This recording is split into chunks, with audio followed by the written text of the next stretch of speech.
Hello नमस्कार सभी UPSC friends को। मेरा YouTube channel only UPSC exam by Dhandhilal sir. इस चैनल को आप लाइक सब्सक्राइब शेयर ज़रूर करें। इस चैनल पर मैंने 2011 से लेकर के 2024 के previous year question paper solve करवा दिया आंसर के साथ में। फिर मैं कंप्लीट इंडिया मैप करवा रहा हूँ और 2024-25 के लिए प्रीलिम्स के लिए टेस्ट सीरीज करवा रहा हूँ। मेरा उद्देश्य है कि एग्ज़ाम के समय आप इन क्वेश्चन को ज़रूर देख के जाए, इससे आपको ज़रूर बेनिफिट मिलेगा। मैं थोड़ा फास्ट और ब्रीफ में कम बता रहा हूँ क्योंकि मेरा टारगेट है 1000 क्वेश्चन सॉल्व करवाना। और जो आप इनको घर जैसे जो चीज़ पढ़ ली है आपने उनको नोट कर लो। जैसे भारतीय निर्वाचन आयोग, इसके बारे में आपने नोट कर लिया। अब इसको आपको देखना है संविधान के कौन से भाग में है, कितना आर्टिकल है, और जो चीफ इलेक्शन ऑफ इंडिया है उसकी कितने साल का कार्यकाल होता है, कितना क्या होता है, ये सब देखना होगा आपको। इसकी नियुक्ति किसके द्वारा की जाती है और पद से विमुक्त किसके द्वारा किया जाता है, ये सब देखना पड़ेगा आपको ना। तो मैं इतना करवाऊंगा तो मेरा एक क्वेश्चन ही आपको काफ़ी समय ले लेगा, इसलिए आप इन चीज़ों को नोट कर ले, आपको याद आ जाएगी और फिर आप आसानी से घर पे जाके अच्छा आसानी से पढ़ें इनको और अच्छी तरह से देखें। जैसे कथन 1, भारत निर्वाचन आयोग पंचायतों और नगर पालिकाओं के निर्वाचन के लिए जिम्मेदार है। कथन 2, भारत के संविधान के अनुच्छेद 324 में यह प्रावधान है कि चुनावों के संचालन की जिम्मेदारी भारत निर्वाचन आयोग की है। तो इसमें राइट आंसर है ऑप्शन डी। जो ऑप्शन 1 है वो गलत है, क्योंकि भारत में जो निर्वाचन आयोग है पंचायतों और नगर पालिका के निर्वाचन के लिए जिम्मेदार नहीं है, वो राज्य निर्वाचन आयोग है। और कथन 2 है सही है। भारत के संविधान में अनुच्छेद 324 में यह प्रावधान है कि चुनावों के संचालन की जिम्मेदारी भारत के निर्वाचन आयोग की है। और भारत का निर्वाचन आयोग राष्ट्रपति का चुनाव, उपराष्ट्रपति का चुनाव, राज्यसभा का चुनाव और लोकसभा का चुनाव और विधानसभा का चुनाव कराता है। नेक्स्ट क्वेश्चन, निम्नलिखित लाभों पर विचार कीजिए। ऑप्शन 1 सरकार का अधिक जवाबदेही होना। ऑप्शन 2 निर्णय की गुणवत्ता में सुधार होना। ऑप्शन 3 दूसरों की तुलना में विवादों का बेहतर तरीके से समाधान करना। उपरोक्त में से कितने को लोकतंत्र के लाभ के रूप में माना जा सकता है? तो इसमें राइट आंसर है ऑप्शन सी, सभी तीनों को लोकतंत्र के लाभ के रूप में माना जा सकता है। सरकार का अधिक जवाबदेही होना, निर्णयों की गुणवत्ता में सुधार होना, दूसरों की तुलना में विवादों का बेहतर तरीके से समाधान करना। नेक्स्ट क्वेश्चन, भारतीय राज्य व्यवस्था के संदर्भ में निम्नलिखित में से किन मामलों पर संघ लोक सेवा आयोग यूपीएससी से परामर्श किया जाता है? ऑप्शन 1 पिछड़ी जाति की नियुक्तियों में आरक्षण देने के मामले पर। ऑप्शन 2 किसी अधिकरण के अध्यक्ष के चयन से संबंधित मामले पर। ऑप्शन 2 किसी अधिकरण के अध्यक्ष के चयन से संबंधित मामले पर। ऑप्शन 3 सिविल सेवाओं में भर्ती की पद्धतियों से संबंधित सभी मामलों पर। नीचे दिए गए कोड का प्रयोग कर सही उत्तर चुनिए। तो इसमें राइट आंसर है ऑप्शन ए, जो 3 है वो ही सही है। सिविल सेवाओं में भर्ती की पद्धतियों से संबंधित सभी मामलों पर यूपीएससी से परामर्श किया जाता है। और जो यूपीएससी है वो संविधान के भाग 14 में आर्टिकल 315 से लेकर के 323 तक संविधान से संबंधित है और यूपीएससी एक संवैधानिक संगठन है। नेक्स्ट क्वेश्चन, हाल ही में वित्त मंत्रालय ने कोयला नियंत्रक संगठन के पुनर्गठन को मंजूरी प्रदान की है। इस संदर्भ में कोयला नियंत्रक संगठन के निम्नलिखित कार्यों पर विचार कीजिए। ऑप्शन 1 कोयले के ग्रेड और आकार की घोषणा के संबंध में उपभोक्ताओं और मालिक के बीच विवाद की स्थिति में अपीलीय प्राधिकारी के रूप में कार्य करना। ऑप्शन 2 कोयला खदानों में कोयले के स्टॉक के निपटान या कोयले के अपेक्षित उत्पादन को विनियमित करना।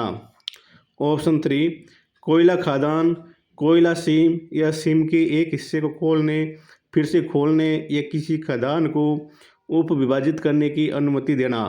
ऑप्शन 4, केंद्र और राज्य सरकारों के विभिन्न मंत्रालयों, राष्ट्रीय और अंतर्राष्ट्रीय संगठन को मासिक आधार पर कोयला खदानों से उत्पादन संबंधी डेटा प्रस्तुत करना।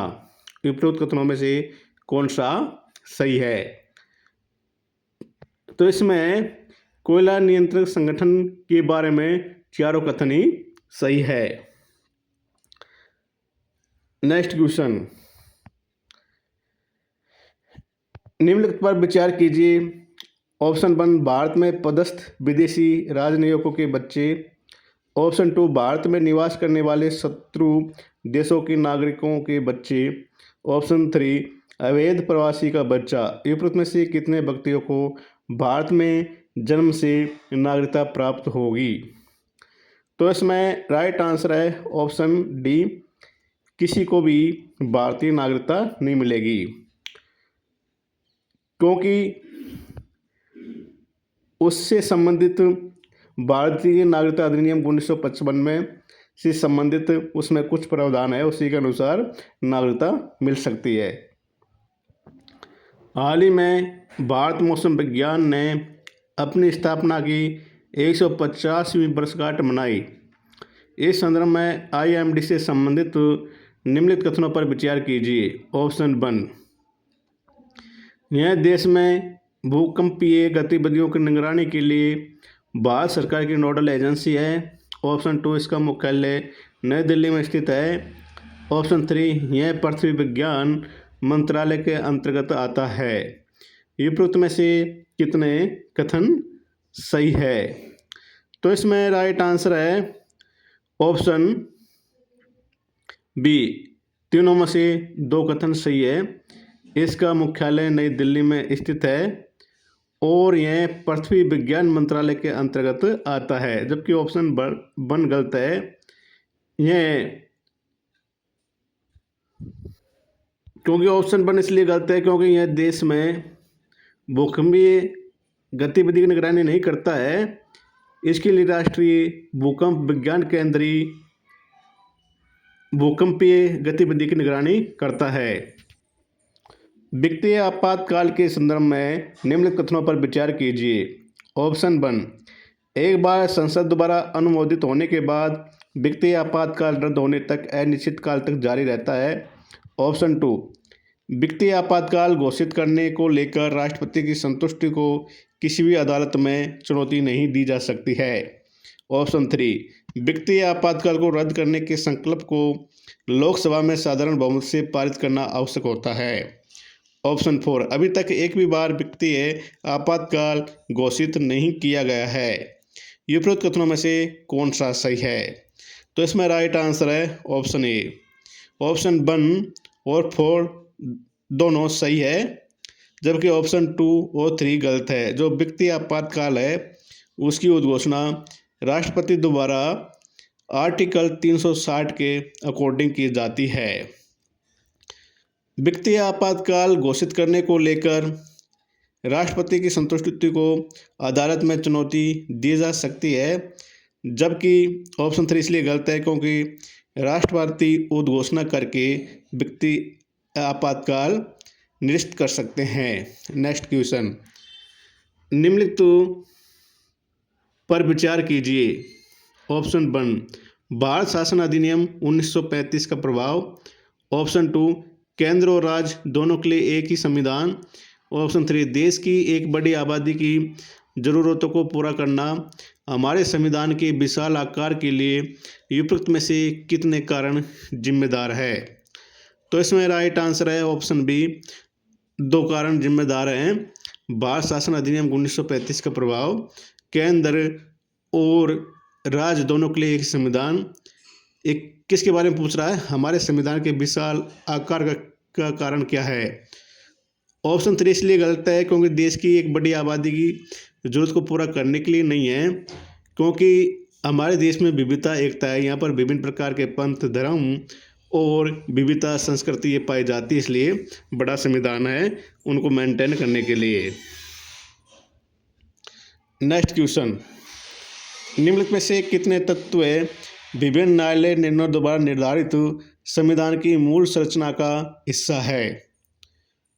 ऑप्शन 1 संविधान की पंथ निरपेक्ष प्रकृति, ऑप्शन 2 विधायिका और कार्यपालिका के बीच शक्तियों का पृथक्करण, ऑप्शन 3 न्याय तक प्रभावकारी पहुंच, ऑप्शन 4 उच्चतम न्यायालय का रिट क्षेत्राधिकार, ऑप्शन 5 समाजवादी राज्य। नीचे दिए गए कोड का प्रयोग कर सही उत्तर चुनिए। तो इसमें राइट आंसर है ऑप्शन सी, पांचों में से 4 कथन सही है। संविधान की मूल संरचना का हिस्सा है, जैसे संविधान की पंथ निरपेक्ष प्रकृति, विधायिका और कार्यपालिका के बीच शक्तियों का पृथक्करण, न्याय तक प्रभावकारी पहुंच, उच्चतम न्यायालय का रिट क्षेत्राधिकार। ऑप्शन 5 गलत है, समाजवादी राज्य नहीं है, कल्याणकारी राज्य होना चाहिए। नेक्स्ट क्वेश्चन, संविधान के अनुच्छेद 12 के संदर्भ में राज्य शब्द में निम्नलिखित में से कितने शामिल है? ऑप्शन 1 संसद और राज्यों का विधानमंडल, ऑप्शन 2 संघीय कार्यपालिका एवं राज्य सरकारों की कार्यपालिका, ऑप्शन 3 नगर पालिकाएं और पंचायतें, ऑप्शन 4 LIC और ONGC जैसे प्राधिकरण। नीचे दिए गए कोड का प्रयोग कर सही उत्तर चुनिए। तो इसमें राइट आंसर है ऑप्शन डी, सभी चारों। जो राज्य शब्द है उसमें सभी सम्मिलित है। हेलो गाइस, आप सभी को thank you so much. Please मेरे यूट्यूब चैनल को आप लाइक, सब्सक्राइब, शेयर ज़रूर करें। जय हिंद, जय भारत। कल से मेरी नेक्स्ट टेस्ट सीरीज़ आएगी।